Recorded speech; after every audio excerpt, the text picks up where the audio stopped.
個人可以完成晒，唔需要前台收單嘅時候做 booking 嘅時候，包括有3樣嘢 ：online 嘅 website 啦、WhatsApp 啦，仲有 Apps。咁我哋呢3樣嘢都可以提供到俾你。咁而家我哋最新介紹嘅就係 AI WhatsApp，呢個咧係可以攞埋你個 calendar 嘅 schedule 嘅。咁而家啦，我就做一個 booking 啦，我想預約針清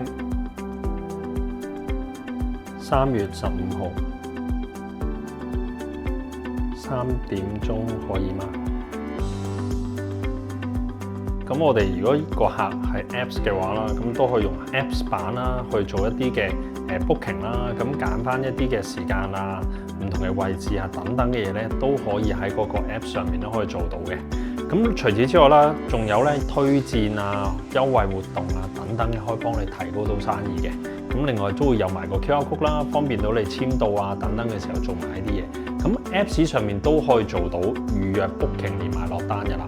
我哋會有埋提供一個手機嘅 Apps 啦 ，AI Agent 個 WhatsApp 會通知翻你之後咧，咁我哋個 Apps 都會有個 pop-up message 嘅。咁如果有真係客人喺面對面嘅時候，你想做一啲 booking， 你可以就咁移動，揀翻邊間分店，幫個客 book 嘅內容啦，邊個同事邊間房，咁咧打翻個客嘅電話 number 啦，或者揀都得嘅，啲資料喺晒度啦，打埋啲 remark， 咁啊撳 call 定，咁喺個 App 上面咧就已經自動出埋啦。如果佢真係嚟到現場咧，你可以撳出現或者簽走。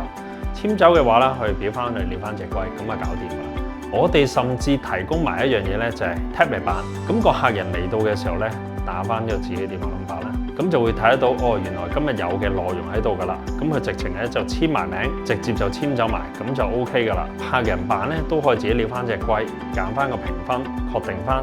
咁除此之外啦，咁一般仲有啲咩咧？可以睇到報告啦，今日做咗幾多錢生意，收咗幾多錢，未收幾多錢，有咩營業額，新嘅會員大概有幾多？咁平時同事嘅翻工啊、信息、打卡啊等等都喺度做晒啦。甚至有一個咧，我哋自己 Apps 版所做嘅對話，直接呢度咧已經所有嘅內容咧同你個客人嘅溝通咧，已經呢度有埋係一個 WhatsApp 噶啦。咁個 WhatsApp 裏面咧可以睇到佢一啲嘅相關啲內容啊。跟進嘅記錄啊、報告啊，有啲咩產品啊，有啲咩中意做嘅嘢咧，喺埋個 Apps 版裏面咧，可以做埋一啲 record 噶啦。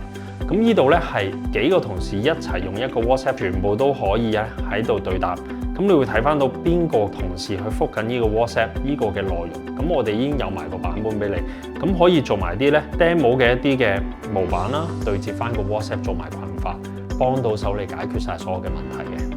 一 Apps 在手咧，已經可以管理晒所有每一日嘅簽走啦、簽到啦、俾錢啦、POS 啦等等嘅嘢，可以喺個 Apps 度咧，同時已經做晒。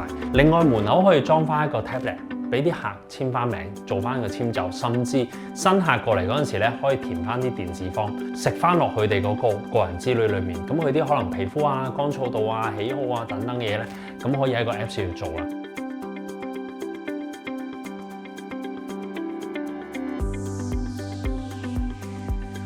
記得 like 同 subscribe， 開埋個叮叮鐘仔就可以第一時間收睇我哋嘅新片啦。